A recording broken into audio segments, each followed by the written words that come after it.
One TV special report.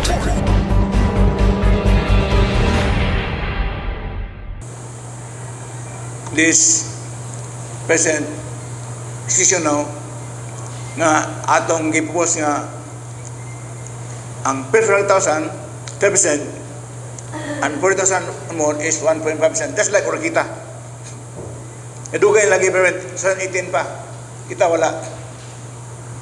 So, I leave it to my colleagues to evaluate.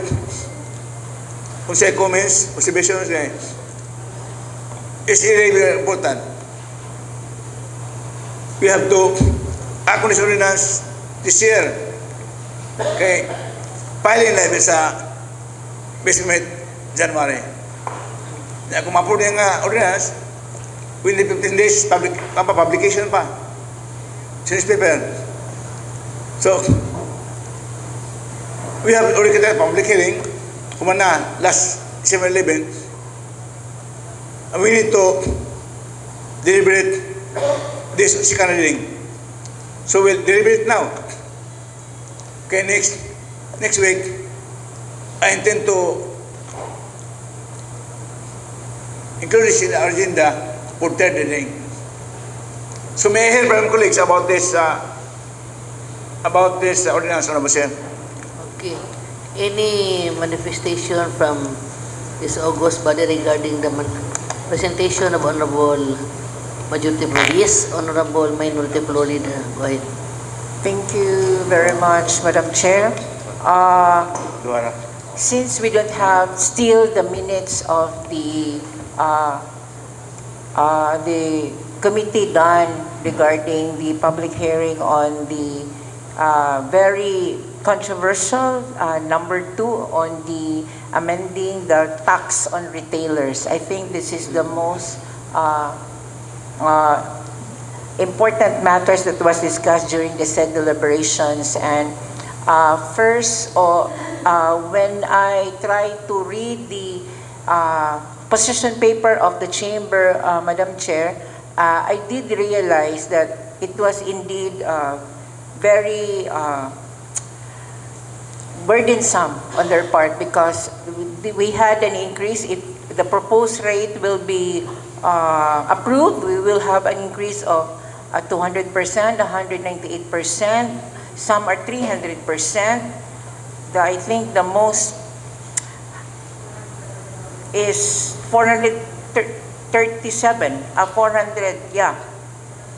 It's 420. I think when I pinakado 423. So, the first kuan man gyud ani, Mr. Chair, ang impact is, of course, even though we have an attempt for the previous nato nga mga terms nga naatay indication nga gusto ta mag-increase, naagyud pud na sila position paper regarding kung unsay impact sa ilang business and everything. So we also consider that, in fact, last term that we have under Mayor Indy, we did not tend to really have the gesture of having it increase, because kana laging kagikan pag COVID ta nga katong pandemic.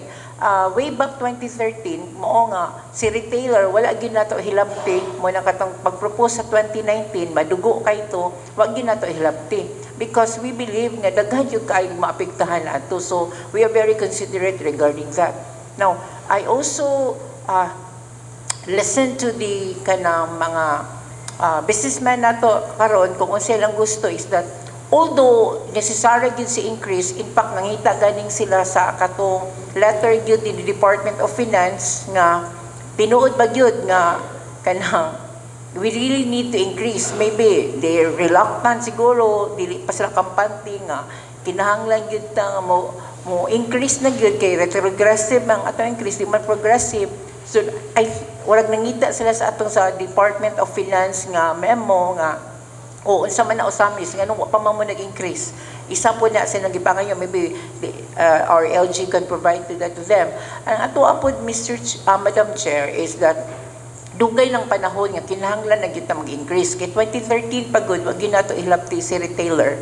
And then when they had their proposal karon nga tag 200% of the 0.5 nilang kuan gi-propose, and then ang ato is 1.5.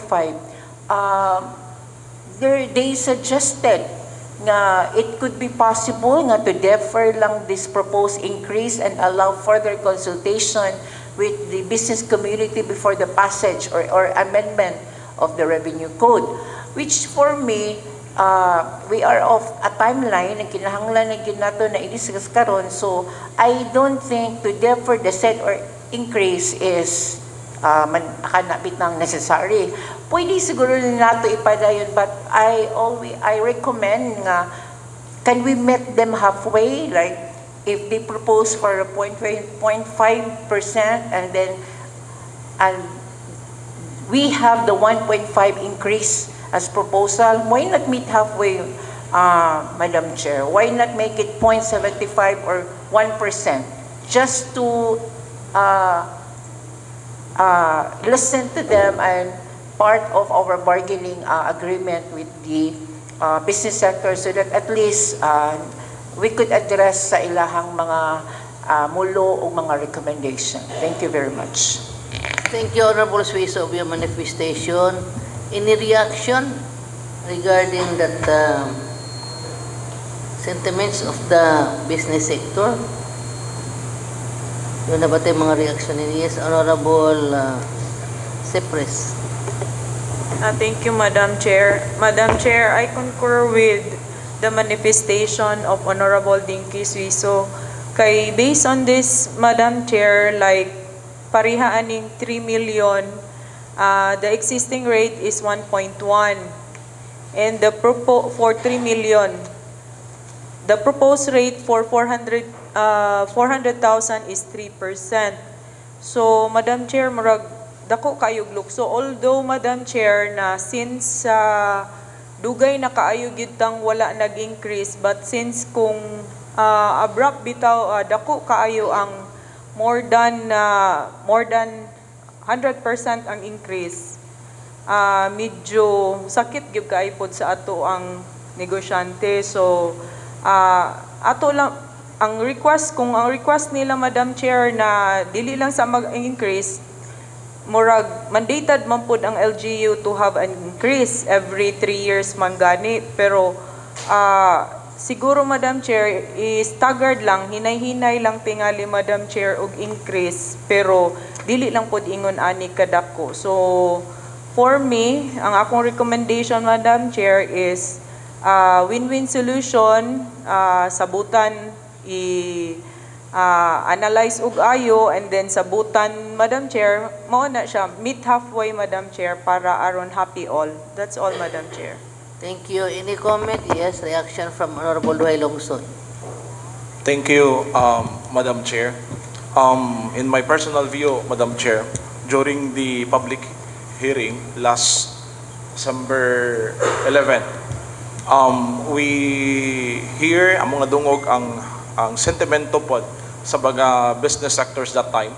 They say they are willing man nga ma-adjust ang tax rate sa atong syudad sa Ozamiz, because nasabtan man pod nila nga since 2013 wala gyud natandog ang tax rate sa retailer. Ang atuan lang natandog that time sa Censo Administration, if I'm not mistaken, is ang wholesale nga business tax. But again, sa na-mention sa ni Councilor, ni Attorney Mars, ni Councilor Lee, and the Honorable Dinky Suiso, Madam Chair, is kining I subscribe to the manifestation of our majority leader nga it's time na gyud pod nga atuan nang mapa-increase ang tax, kay gikuhit na ta sa business and good governance nga it's time na gyud kay murag, well, of course progressive na ang Ozamiz City, but in terms sa discussion sa tax murag na ulahi ang Ozamiz. And sa manifestation po ni Councilor Suiso and Councilor Cypress, Madam Chair, to make a win-win solution, kay sa atong nakita, first and foremost, wala may against gyud. The question kung ang pangutana is mo against ba or dili or mo yes sa adjustment sa tax rate, of course walay mo against. but the point is kung pila lang ang i-increase gyud. So this representation, Madam Chair, is also to subscribe the manifestation of Councilor Cypress and Councilor Suiso nga to meet halfway, no? Kung pwede ang proposal sa Ozamiz Chamber is 0.5%, why not kung mag-meet ta sa 1%? Where in fact, kining nakita man pud nato ang dedikasyon sa ato mga negosyante since way back nga nag-start og lingkod ang Asenso administration nga minsadong man pud sila sa encouragement and panawagan nga mo proclaim i-declare yung sakto kung pila gyud ang ilahang gross sale yearly. And kana lang, Madam Chair, I subscribe to the manifestation to meet halfway lang, at least dili pod logi on the parts LGU. Kaya mention ni Attorney Mars nga doon na po lapses gamay kay tungod sa hangyo pod sa business sectors nga, and 2013 paglingkod wala gyud pod na-adjust tungod kay kaning atuang hinangyo ay.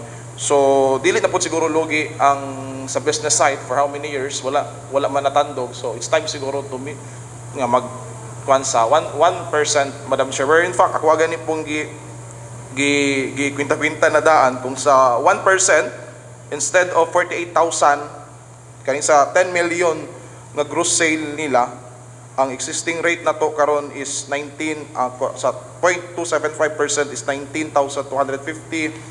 Ato na lang summarize, ang total is 52,000. Ang propose nato nga rate sa ato sa LGU is ang 10 million is dunay tax increase nga 103,000, but ang sa Ozamiz Chamber ng ilang proposal is nag-increase sila og 7,750. Kung mag 1% ta, win-win solution sa akong personal view is dunay increase nga 55,750. Ang sa ato ang nauna nga proposal is 103, so murag katunga gyud pod ano wala. And sa 100 million pod nga gross sale, same ra gyapon, Madam Chair, ang sa nauna nga proposal sa tuwa sa LGU is 1.2 million ang sa 100 million na gross sale, and ang sa Ozamiz Chamber nga proposal nila is 210,000 ang increase. So kung mag-meet halfway, nata sa 1,008,000, Madam Chair. Thank you, Madam Chair and Majority Floor Leader. Okay, noted your reaction, manifestation, Honorable Duhay Longson. Thank you. Any other yes, Honorable Lim? Thank you, Madam Chair. I saw kuan also, Madam Chair, submit to the manifestation also na mag-increase ta og tax. And however, we have to consider also the impact to our consumer, Madam Chair, kay ditong po na ihapak sa tong konsumante ang mga increase sa atong taxes. And aside from consumer, we also have to consider the retailers who are controlled by the DTI nga di pud sila pwede makapatakag pa-increase sa ilahang retail price. And so sila ang mo shoulder sa dako kaayo nga pag-increase, Madam Chair. And as I've heard that Honorable John Duhay Lungsod suggested to meet halfway in 1%. But why not we have the Ozamiz Chamber suggested for 0.50% and the Chinese Chamber suggested for 0.15% increment, that would be 0.42%. So I guess, Madam Chair, to meet halfway, I suggest to have an increment of 0.75%, Madam Chair, and we need to study furtherly also if it's really the best rate for an increase of our retailers' business tax, Madam Chair. Thank you. Okay, thank you, Honorable Lim, for your manifestation. Any other manifestation from this August body? Yes, Honorable Lau, please. I just want to make additional observation concerning our present business. Actually, every time I talk with people who are engaged in business in Ozamiz City, they've been complaining that our taxes is high compared to other places. Then they said that some of the businessmen in Ozamiz has been transferring to other places. Yes. But per my observation, maybe our business is different from others because we are engaged in machineries. But I have observed that for the past how many years, the business is not going well. No, dili na gyud maayo without them. Probably the chamber did not really oppose as to the increase of rates. But we should see to it that we should not be too exorbitant and dili sakit without. Okay? If you look at it, even not only our kind of business that were affected, even consumers' business, like groceries, affected din po sila. Okay? I was able to talk with somebody who have business in groceries. Ay lang isulti po nga. Ang ilang business po, ang ilang groceries, ni upos po, probably mga tao ni minus po palit sa ano, because kung imog yung tanawon this time, lisod mag yun ang atong condition. Usahay galing makaingon pagaling ko, usually our kanang mga salesman mo visit sa among lugar, sa among establishment, mag-solicit sila order, mayon ko nila nga dili ko ka-order ninyo this time tungkol sa sales affected yung gaming. So mangutana ko nila nga sa imong observation, since ni-cover man sila sa whole Philippines kanang mga salesman, mangutana ko kung sa mapoy conditions sa other places, mora yung pong isulti, mingaw. So actually for the past pila ka years, usay makaingon ko lang COVID, baga may during COVID time, no? After COVID time, ni worst pag yun ang atong kaning business environment sa makaingon ko sa whole Philippines. Probably not only the Philippines but throughout the world, ni hinay yun ang negosyo this time. So kung suddenly may man ang increase ng taxes, dako may katabang sa LGU, sometimes you have to consider also our businessmen. Kasi sila may gahatag na tong taxes. Kung sobra ka mahal, probably some of them will close their one business. So we lost that income. No? So even though if you look at other places, they give tax break para makasulod ng mga negosyante. Once makasulod ng negosyante, bahalag dili maka-income ang city or municipalities, but makahatag mo silang employment. So we have to consider so many angles. No? So we insist nga mahal kayo, may increase nagdako. Then it turns out later on nga we lost na noon kay ang mga negosyante nga saligan, mga wala man. No. Instead nga they have to pay exorbitant taxes. Mingon na sila mas may pagmanira lang ta. So manginaboy yung tao. So mahitabo ang ato nung income, itaas kaya atong taxes, we lost na non-income because they are closing shop. At the same time, we lost also employment. Once we lost employment, katong mga tao, wala na trabaho, wala po ikwarta ipalit. So, it's a cycle. So, pag wala yung kwarta, minus po ng atong income sa businessmen, minus po ng atong taxes nga mabayad sa local. We should consider that we are not only paying local taxes, we have to pay also national taxes. No? Sa Pilipinas ko halos tanan buhat nimo puro buhis, no? Even though the business is going bad, still the taxes is rising. Siging saka, not only taxes, even the minimum wage and other expenses everything is going up. So mura na yung cashier, ma'am. Thank you very much, Honorable Lau, of your manifestation. Yes, Honorable Lim.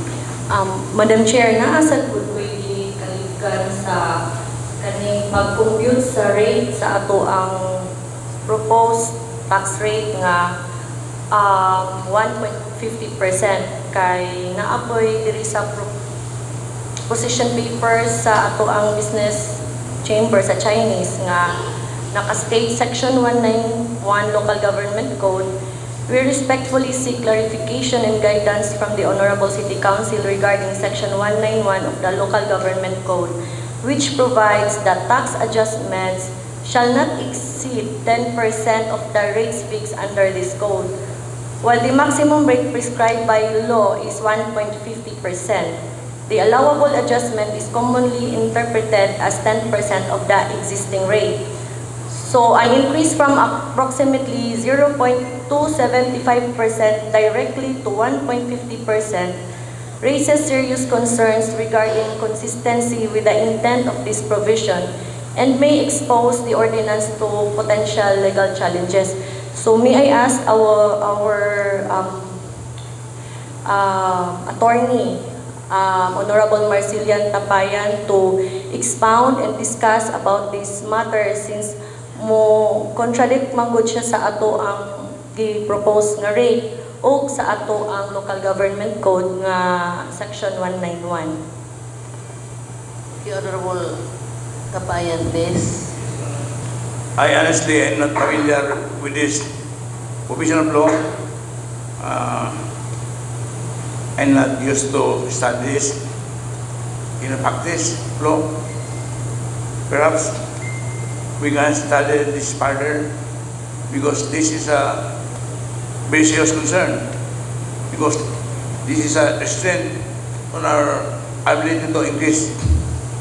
The law allows us to increase up to 10%, but this manipulation of the Ozamiz commerce meaning restrain us on imposing a 10% of the tax rate from the current rate.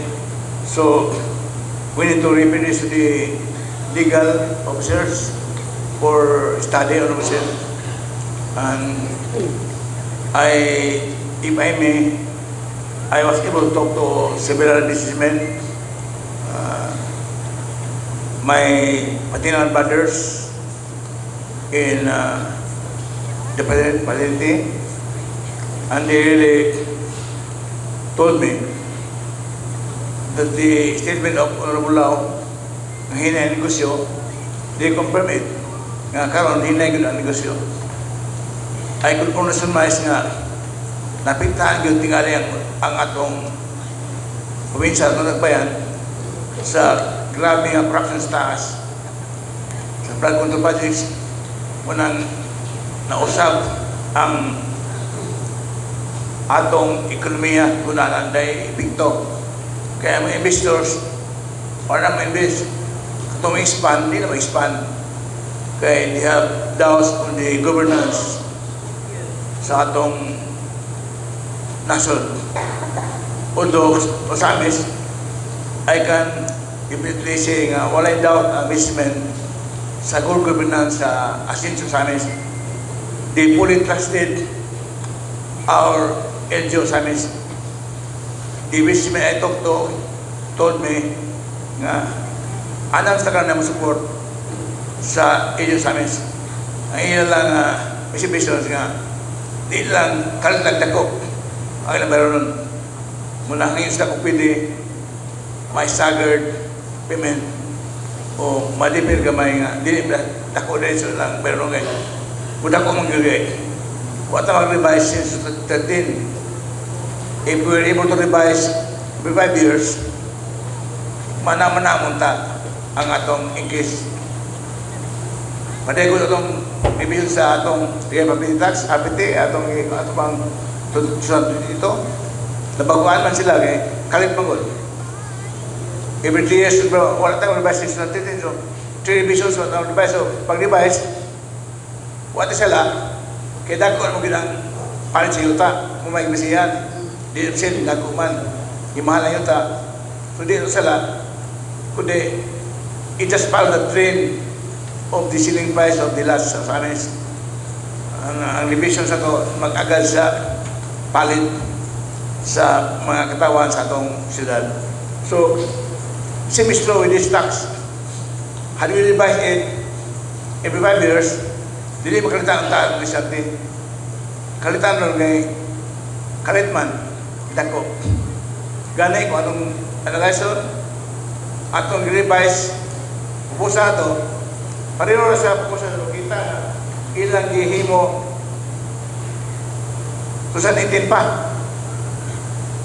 Ang ilang tax rate, susan 18 pa, muna itong gihimong pupusa karon sa atong NGO nga first 100,000, 10%. Ang more than 40,000, 1.5%. Muna yung taxes sa kita. Sa 18 pa, kita, since 13, atong rate is only, first 100,000 is 1.1%.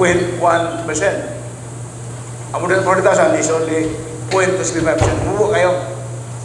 Yung atong rate revise sa 19, nangingot ang NGO nga, ayaw sa kay kinay ng negosyo. So, wata mag-revise. Ang retail tax sa wata mag-revise. So, hanto karon, muna kung mag-revise na karon, kaya itong proposal na 10%, actually, because wala yung opposition sa 10%. First part, wala yung opposition. Okay sila. Ang ilan lang reservations, kaya na more than 40,000. Dili na to 1.5. Ang ilang 0.500%. So, Mr. Chair, I think this Salis matter is really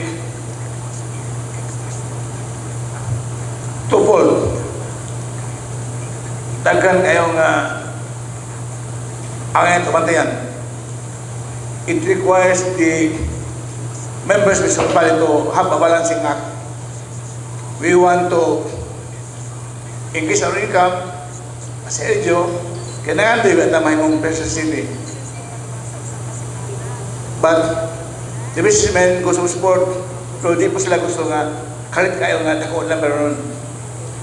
So we need to have a balancing act on this matter.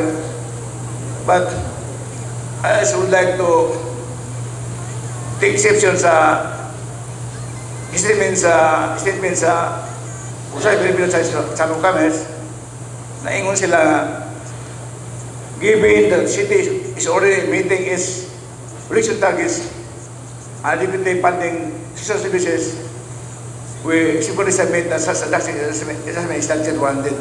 Wala pa ta kamit sayop ni wala ta kamit sa itong production targets. Honestly, wala ta kamit. Last year, wala ta kamit. This year, we aspire to have 1.3 billion income. Murag di ito kami po. Nakapit sa mga 80%. Ito kami. Next year, ang target 1.467 million, wala ka wala mamit mo na ito. But kung ato na yung ma-approve yung tax na ito, 90%, 1.5, mamit na ito next year. Pero at the expense of the grieving businessmen. And we want always to be indicative of our stance that we are business-friendly NGO. So, Honorable Chair, this really is a balancing act. I urge my colleagues to study this matter carefully vis-a-vis the need of the NGO to fund its programs and projects. Office servicemen are amenable nga uyon sila nga usuportar gyud ang ilaran observations nga di lang kaya kaliton nga dako. So since we received the receivable yesterday sa Ozamiz chamber o sa Philippines karon pa yun hapon, actually paghiling itong 7-11 ako ito yung sa notice, butang ano, ibalo nga, musabit na kung si Beber, ang chamber, ang Bibino, kay we give the allowable time, task time, gikan sa pa-invite, o sa public hearing kung 7-11, task time. So, sa invitation, ihatag ang tapos si Beber, wala man. During the public hearing, kung sa live sign nga, mo poor ko si Bebel, ilang sabit kahapon, o karon. So, in that parameter, Honorable Sir, I recommend the body will deliberate on this second reading this week. Dili karon. Kasi second reading, we have to deliberate, debate, and approve. Ato ni amin approve. Dapat third reading, wala na debate. Next week, Tuesday, third reading na. And we intend to pass this before December 21. One time. So, giving a certain leeway for us to study and to give chance to give justice to the remarks of the businessmen, I recommend we'll defer the second reading to Friday, December 19, at 1:30 in the afternoon. From today up to Friday, I was going to study further to compare our rates with Pagadian, Dipolog, Cagayan, Ligan, and that's dangerous because in my manifestation a while ago, I compared only our rates to Tagub or Kita. Sa Tagub, ang rate sa 17 pa, 8 years ago, 3% and 1%. Labas ito Gamay ito, kaya ito 400,000, 1 shares ni Roman.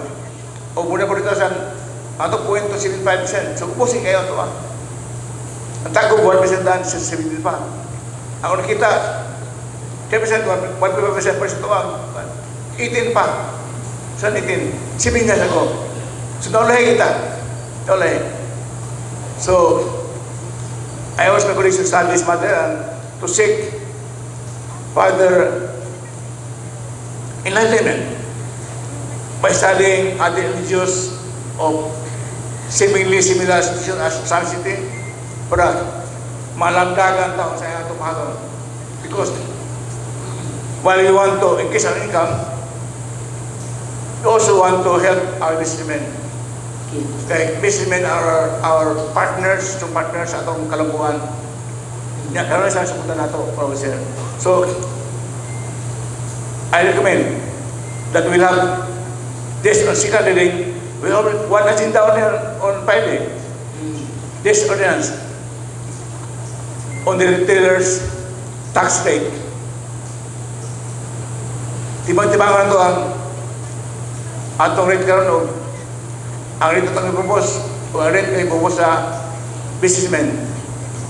Then, magulatag argumento karon Friday unsay maayo nga buhaton.